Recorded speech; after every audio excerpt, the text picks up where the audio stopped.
होता है? Switch case जो होता है एक तरह का कंट्रोल स्टेटमेंट होता है जो हमें किसी एक्शन को परफॉर्म करने के लिए डिसीजन लेने में हेल्प करता है। जैसे हमारे पास सपोज करो, और स्विच केस का एक सेकंड एग्जांपल ये होता है कि स्विच केस अगर एक ही वेरिएबल में मल्टीपल टाइम को उसे चेक लगाना है, एक वेरिएबल में when we need to handle the multiple option in single variable. आप सपोज करो एक ही आपके पास वेरिएबल और उसमें आपको मल्टीपल ऑप्शन को जो है हैंडल करना है, तब हम स्विच केस का यूज करते हैं। जैसे हमारे पास टीवी का रिमोट्स होता है, हमने रिमोट्स पे बटन वन प्रेस किया तो न्यूज़ चैनल आ गया, सेकंड पे आया तो कार्टून आ गया, थर्ड पे आया तो मूवी आ गया। तो बेसिकली कहने का तात्पर्य ये है, basically I am saying that कि स्विच केस क्या है? Switch case is the control statement if you have one variable and you want to manage. अगर आपके पास एक वेरिएबल और उस वेरिएबल के हेल्प से आप मैनेज करना चाहते हैं किसी प्रोग्राम, मतलब किसी कंडीशन को एक ही वेरिएबल के हेल्प से, तब हमें स्विच केस की ज़रूरत पड़ती है। अब हम इसका एक एग्जांपल देखते हैं, स्विच केस का एग्जांपल, कि हम स्विच केस को अपने रियल टाइम पे कैसे यूज कर सकते हैं। तो एक एग्जांपल से हम इसको समझते हैं। सपोज करो हमारे पास कोई एक ना प्रोग्राम है, जो प्रोग्राम हमारे पास है, दो नंबर को ऐड करने का हमने एक प्रोग्राम ले रखा है। अब इस प्रोग्राम में हमें करना क्या है?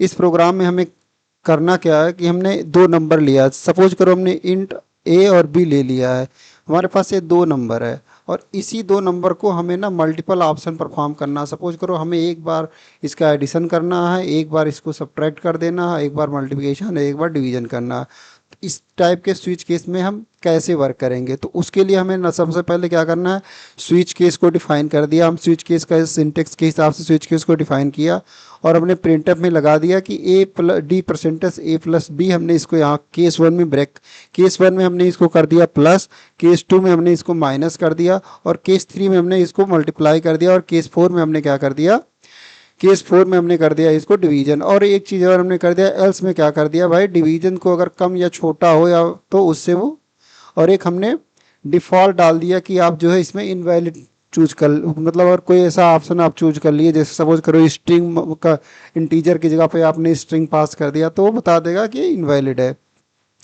तो चलो हम चलते हैं इसके प्रोग्राम पे, कोड पे कोड पे। तो सबसे पहले हमने क्या किया, हम यहाँ पे आते हैं अपने वीएस कोड में और हमने ये कोड लिखा इंट ए एंड बी एक चॉइस हमारे पास, ये चॉइस नाम का थर्ड वेरिएबल है। तो हमने क्या किया, और इसमें हमने लिख दिया, ये सबसे पहले हमने क्या किया, अभी हमने स्कैनअप वेरिएबल फंक्शन पढ़ा था, तो उसकी हेल्प से हमने वैल्यू को स्कैन करवा रहे हैं। दैट मीन्स ये वैल्यू को हम इनपुट के बेस पे ले रहे हैं। इसके बाद हम ये ऑपरेशन परफॉर्म करेंगे। ऑपरेशन मतलब स्लैश एन को हमने आपको बताया था कि स्लैश एन जो न्यू लाइन के लिए किया जाता है। तो इस तरीके से हमने केस वन में क्या किया है, केस वन में हमने जो है किया हुआ है, देखो केस वन में हमने क्या किया है, प्लस किया है। केस टू में हमने डिवीजन किया है, सॉरी केस टू में हमने मतलब माइनस किया, और केस थ्री में हमने मल्टीप्लाई, और केस फोर में डिवीजन किया है। अब एक काम करते हैं, इस प्रोग्राम को हम रन करते हैं। रन करने के लिए हमने क्या किया, हम एक रन करना नहीं होता इसमें, जो होता है कंपाइल करना होता है। सबसे पहले हम इसको कंपाइल करते हैं।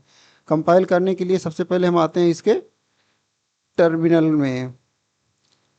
तो हम यहाँ इसके टर्मिनल में आते हैं, तो सबसे पहले इसके हम टर्मिनल में आ गए, हमने एक न्यू टर्मिनल ओपन कर लिया, और हमने सबसे पहले क्या किया, हमें देखो हमारा ये फाइल